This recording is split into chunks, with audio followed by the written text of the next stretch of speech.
કે આપણે કચ્છમાં કેટલા જોવાલાયક સ્થળો આવેલા છે એના વિશે માહિતી મેળવીશું. એના નામ યાદ રાખવાના છે. કચ્છમાં જોવાલાયક સ્થળો તો દરેક તાલુકામાં કયા કયા સ્થળો આવેલા છે તે જોઈશું. ભચાઉમાં દોડાઈજા, કાંચીનગર, મોગલધામ, ખબરા અને એકલધામ.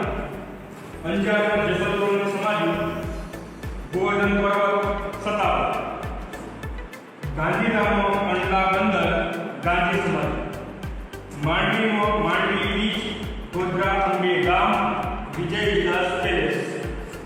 મુન્દ્રામાં મુન્દ્રા કોટ અને ખાવડામાં જે ખૂબ મહત્વના જોવાલાયક સ્થળ છે સફેદ રણ અને કાળો ડુંગર.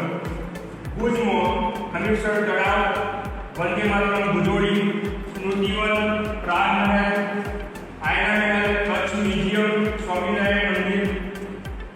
રાપરમાં રવેજી મંદિર, ગજવાણી, મોરાગઢ મોબાઈલ મંદિર. લખપતમાં માતાનો મઠ, કોટેશ્વર, નારાયણ સરોવર, લખપતનો કિલ્લો. નખત્રાણામાં યક્ષ મંદિર, હાજીપીર દરગાહ અને કાળિયા.